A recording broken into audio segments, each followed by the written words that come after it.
selamat datang di Bang lewat. Oke, selamat datang di Migas bersama Bawiro. Pada kali ini saya ingin membahas tentang karakteristik reservoir pada batuan pasir dan batuan karbonat. Sebelumnya perkenalan diri dulu. Halo, selamat datang di Migas bersama Bawiro. Oke, izinkan saya ingin mempresentasikan tentang karakteristik reservoir. Tapi sebelumnya saya ingin menjelaskan dulu apa itu reservoir. Menurut AR 2008, reservoir rock merupakan tubuh batuan yang memiliki porositas dan permeabilitas serta mengandung hidrokarbon dengan jumlah yang ekonomis.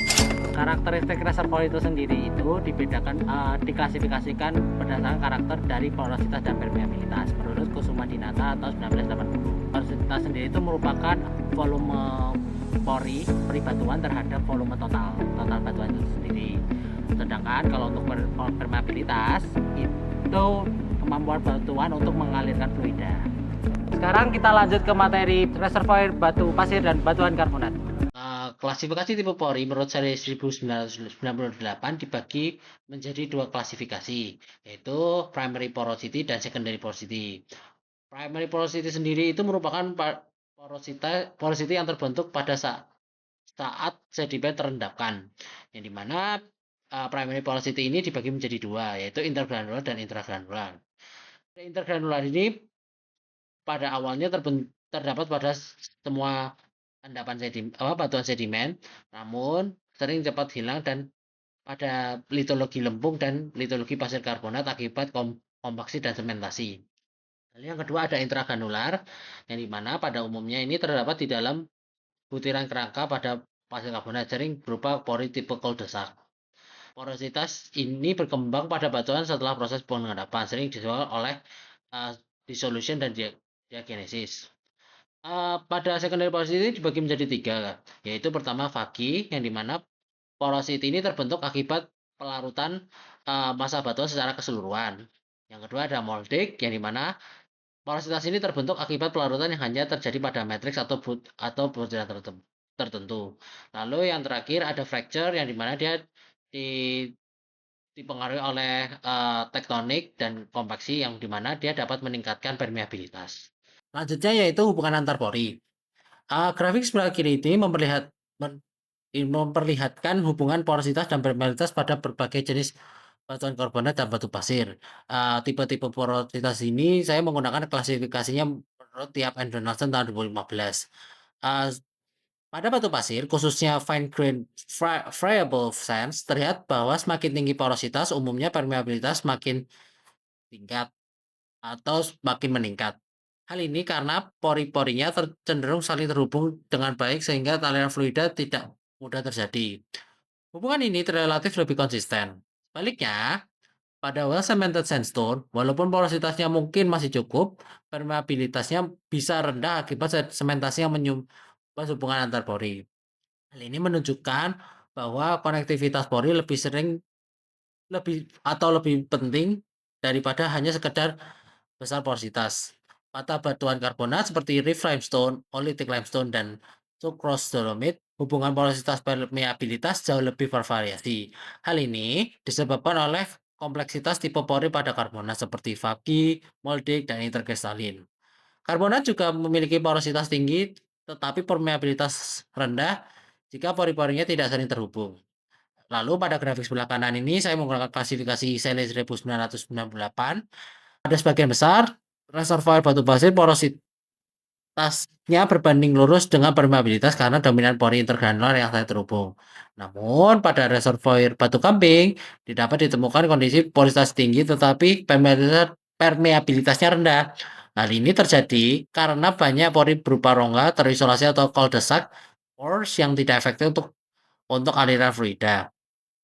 Selanjutnya saya akan membahas tentang geologi reservoir batu pasir. Geologi reservoir batu pasir ini dia diklasifikasikan berdasarkan ukuran butirnya, yang dimana ukuran butir ini klasifikasinya menggunakan klasifikasi Wentworth tahun 1992, yang dimana ukurannya yang paling besar itu dari boulder hingga clay.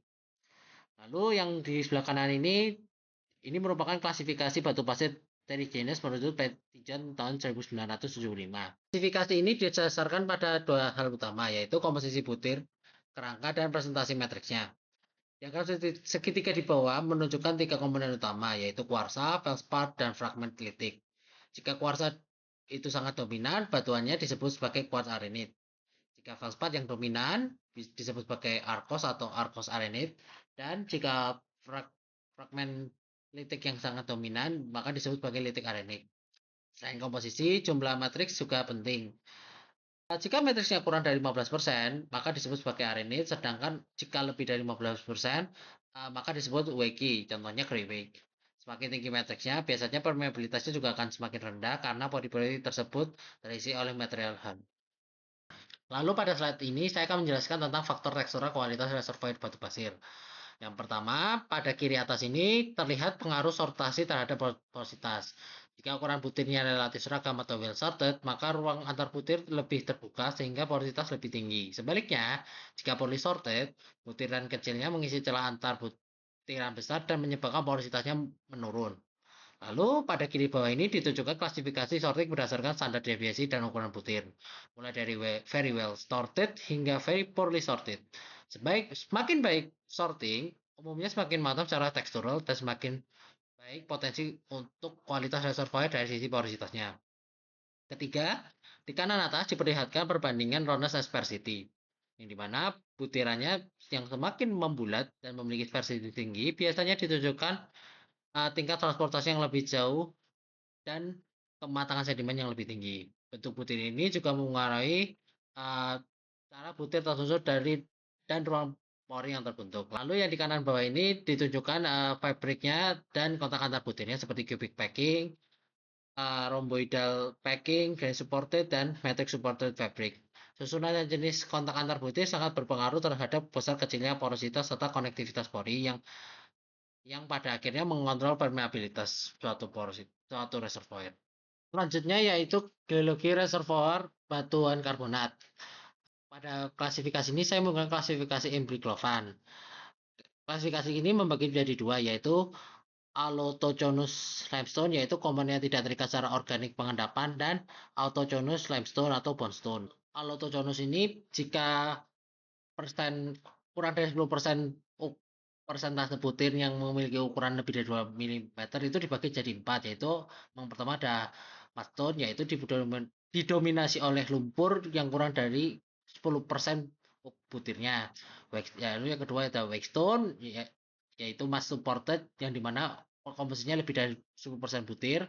Lalu yang ketiga packstone, yang dimana dia memiliki grain supported, masih mengandung lumpur. Lalu yang terakhir grindstone, yaitu grain supported apa lumpur. Lalu jika lebih dari 10% kan butir yang berukuran lebih 2 mm, ya itu ada dua, yaitu flowstone, yaitu fragmen kasar yang mengapung dalam matriks halus. Yang kedua ruststone, yang didominasi oleh fragmen kasar dan saling menopang.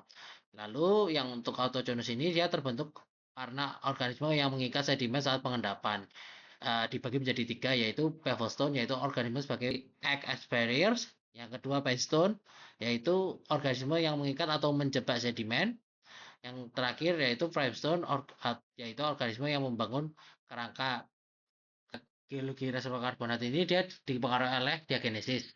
Diagenesis ini mengacu pada perubahan sifat fisika, kimia, dan biologi yang mempengaruhi batuan sedimen setelah proses pengendapan yang bukan disebabkan oleh perubahan suhu dan tekanan atau metamorfisme. Perubahan-perubahan ini dapat berukuran, bentuk, komposisi mineral, serta struktur batuan dan sistem porinya. Selanjutnya yaitu diagenesis batu pasir dan batuan karbonat, tetapi saya akan menekankan pada batuan karbonat. Pada karbonat, proses diagenesis sangatlah dipengaruhi oleh kimia. Karbonat bisa mengalami sementasi yang sangat dini bahkan sebelum terjadi kompaksi. Early cementation dapat memperkuat kerangka batuan, tetapi juga menutup pori dan menurunkan porositas. Selain sementasi, karbonat sangat rentan terhadap pelarutan. Proses ini juga membentuk porositas sekunder seperti vagi dan modik. Namun, evolusi porositas karbonat tidak selalu menurun dengan kedalaman seperti pada batu pasir. Porositas bisa meningkat akibat pelarutan, lalu menurun kembali karena rekristalisasi atau pengisian semen sparit. Ini untuk referensi saya. Demikian presentasi saya tentang geologi reservoir batu pasir dan batuan karbonat. Semoga ini bermanfaat untuk teman-teman semuanya. Saya pamit undur diri, sampai jumpa di lain kesempatan ya. Sampai jumpa. Bye-bye, Bang.